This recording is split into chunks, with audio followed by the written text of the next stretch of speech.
Our next prophecy is Divine Wind. When you remove the last omen, remove all kingdom card piles from the supply and set up 10 new random piles. Wow, this is crazy.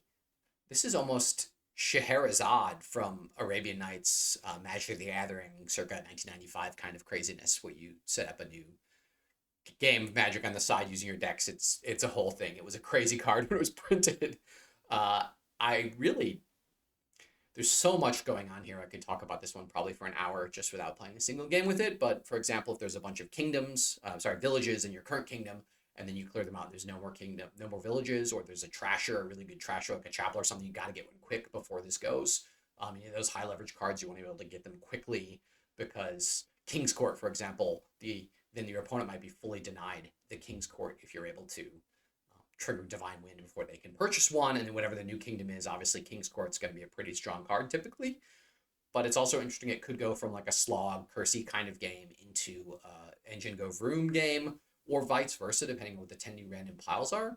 And if you're winning the slog because you've got a lot more silvers or something in your deck, and all of a sudden there's a chapel that pops up and your opponent can quickly thin down and build their engine up, and you've got all these extra silvers, which were great in the slog, but terrible in the new engine kingdom, it could really be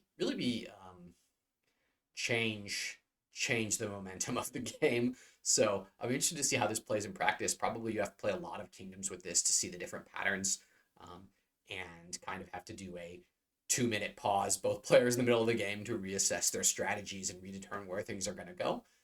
Sometimes maybe this triggers later in the game.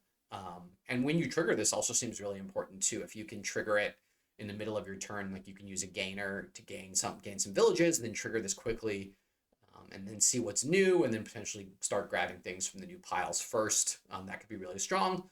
Also, likely you're not going to have that much. You're going to have your turn and gain things, and then have your normal buys. So if there's plus buy, I should say plus buy and gainer both, like a remodel or like a market square, something like that. If you've got one and your opponent has zero, and you flip this and the new kingdom doesn't have that, it should just be a pretty easy win in a lot of cases. So that's really something you have to watch out for this. And I look forward to playing it.